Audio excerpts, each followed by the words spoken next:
Voting centres across Victoria are now open. The latest polling puts Dan Andrews on track to win a third term of government for Labor. And that would make him the longest-serving Labor Premier in the state's history. Our reporters Julia Bradley, Simon Love, Holly Edwards-Smith and Georgia Simpson are at the voting centres across the state. Good morning to you all. First to Julia. You're in the marginal Labor-held seat of Box Hill in Melbourne's east, which the heavily coalition is targeting. Julia, polls are suggesting that Labor is on track to form a majority. Election day finally upon us, Janie and Tim, good morning. And if you were Labor, you would be decently confident heading into election day, because there has been a new news poll that's been published in the Weekend Australian. Contrary to what's been suggested in polls leading up to polling day, there are suggestions that Labor could be on track to retain majority government. Suggestions that the party could retain between 45 and 50 of its 55 seats in Parliament. But we'll have to wait to see how things play out tonight when that count gets underway. So breaking those news poll results down, it suggests on a two-party preferred basis, Labor sitting at 54.4% against the Liberal Party's 45.5%. On a primary vote basis, Labor sitting at 38%. That's up 1 point since the last poll that was published 3 weeks ago. The coalition sitting at 35%. That's 2 points down since the last news poll was conducted. Greens at 12, Independents at 15. And when you look at the preferred Premier, Daniel Andrews still taking the lead ahead of the Liberals' Matthew Guy, sitting at 51%, but that is down 1 point since that last poll was done. Matthew Guy up 2 points since that last poll was done as well. So from this news poll, you can deduce that it does look like Labor is on track to retain majority government, but anything could play out tonight, as we all know. It does suggest overall, though, support for both major parties seems to be dropping a touch, and it does seem as though the main beneficiary from that could be independents this state election.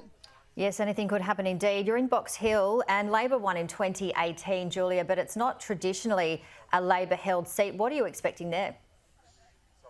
Well, Janie, this is a fascinating seat. It's a marginal seat held by the Labor Party. 3.1% is the margin. This is a seat that's typically gone back and forth between the major parties throughout history, but it was considered a safe Labor seat up until the last state election, which is when Labor's Paul Hamer seized that for the ALP. A number of key topics standing out for voters. Cost of living, of course, is a major one. The impact on the health system that COVID had, that COVID hangover, the ongoing impact, of course, that the lockdowns have had on the health system. Education also a big one, and also the suburban rail loop. This is that controversial pet project of Premier Daniel Andrews. This is a project introduced in the lead up to the last state election, and the first part of that project will come through Box Hill, so no doubt voters here will have some opinions on that.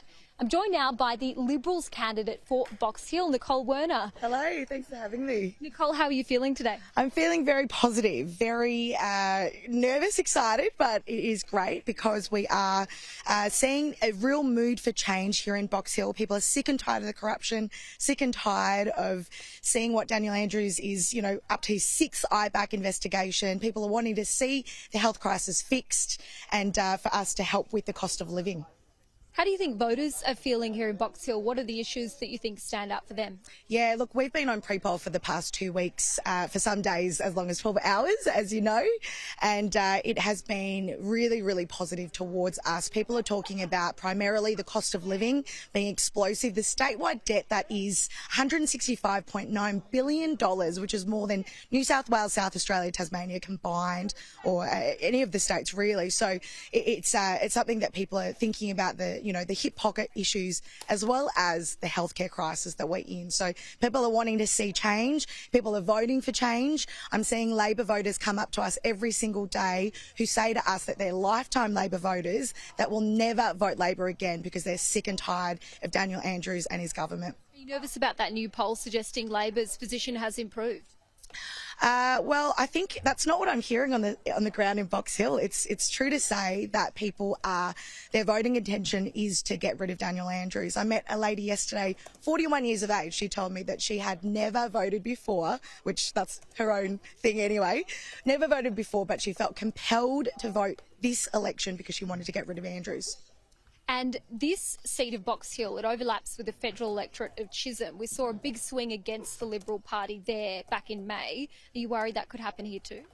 I feel very positive about the Chinese community. Obviously, I am from the Chinese community. I was born in Box Hill Hospital, and my background is that I'm Malaysian Chinese, and so I've been working with that community my whole life. I've been in it, I'm part of it, and I feel like there is every single day, again, as we speak to those voters, that they're very positive, that they don't want to be in debt, that they want to leave a better future for their families, and that they're voting for change. Thanks for your time, Nicole. Appreciate it. So this is going to be a seat that is really a must-watch. It's going to be a seat Labor's going to be desperate to hold on to, and one the coalition is heavily targeting. They'll need to pick this up if they have any chance of forming government.